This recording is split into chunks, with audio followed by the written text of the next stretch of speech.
दो तिहाई भाग करके आगे आए, एड़ी मिलाएं, पंजे खोलें, दोनों हाथ शरीर से सटे हुए आपके, कमर गर्दन एकदम सीधी, दोनों हाथों को दाएं बाएं फैलाएं कंधे के समीप, हथेली का रुख आकाश की तरफ करते हुए धीरे धीरे हाथ को ऊपर ले जाएं, प्रणाम मुद्रा बनाएं, खींचे ऊपर दोनों हाथों को।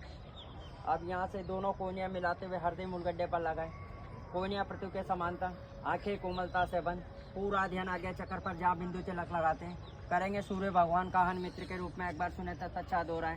ओम खगाहे नमः। ओम खगाहे नमः। सांस भरते हुए दोनों हाथों को ऊपर ले जाएं, अपने दोनों कानों से सटाएं, भरे हुए सांस में दोनों हाथ गर्दन पीछे, पूरा ध्यान विशुद्धि चक्कर पर, कंठ के पीछे रीढ़ पर, पीछे जाने से आकाश तत्व का निर्माण, पीछे जाने से नाकन गले के दो दूर, बहुत अच्छी क्रिया है साहब। सूर्य नमस्कार में 12 आसन आते हैं, 12 आसन एक तरफ और एक तरफ।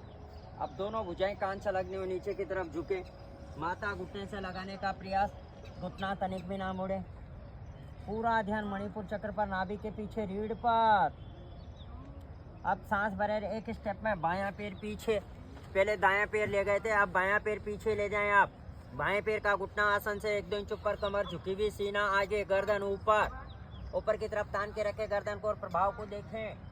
पिंडली में प्रभाव, जंघाओं में प्रभाव, कटी प्रदेश पर प्रभाव, कमर पर प्रभाव, सीने पे प्रभाव, एक भाग फैला हुआ, एक भाग सिकड़ा हुआ, पूरा ध्यान स्वादिष्टान चक्र पर, जनेंद्र के पीछे रीढ़ पर। एक स्टेप में दूसरा पैर भी पीछे ले जाएं आप, एड़ी पंजे मिलाएं, दोनों एड़ी आसन पर लगाएं, तोड़ी कंठ को ऊपर रहेगी आपकी।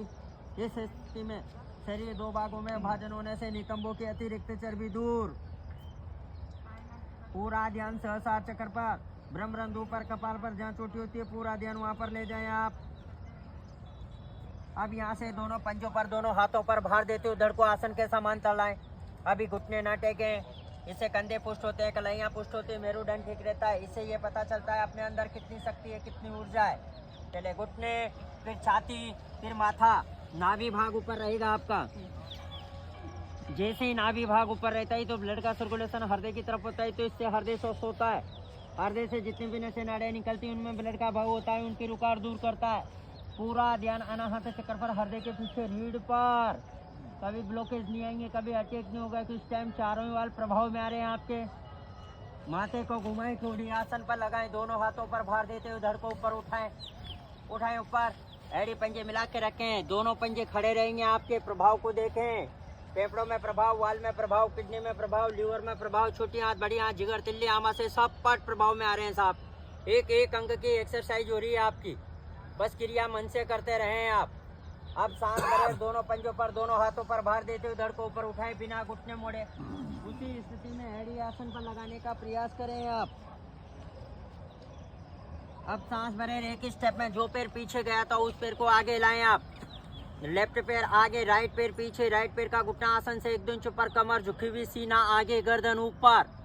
प्रभाव को देके, पिंडों में प्रभाव, जंघाओं में प्रभाव, कटी प्रदेश पर प्रभाव, कमर पर प्रभाव, सीने पे प्रभाव, एक भाग फैला हुआ, एक भाग सिकड़ा हुआ, पूरा ध्यान स्वादिष्टान चक्र पर, जनेंद्र के पीछे रीढ़ पर। एक स्टेप में दूसरा पैर भी आगे लाएं आप, एड़ी मिलाएं, पंजे खोलें, 20 उंगलियां एक सीध में, माथा घुटने से लगाने का प्रयास, घुटना तनिक भी ना मुड़े आपका। अब सांस भरे, दोनों पंजों पर, दोनों भुजाएं कान से लगनी हो, ऊपर आए, भरे हुए सांस में दोनों हाथ गर्दन पीछे, पूरा ध्यान विशुद्धि चक्र पर, कंठ के पीछे रीढ़ पर। यहाँ से प्रणाम मुद्रा बनाए, दोनों हाथों को हृदय मूलगड्ढे पर लगाएं, कोहनियाँ पृथ्वी के समांतर, आंखें कोमलता से बंद। अब सांस भरे, दोनों हाथों को ऊपर ले जाएं, साइड से धीरे धीरे हाथों को नीचे लाएं, शांत विश्राम आसन पर बैठे और लेट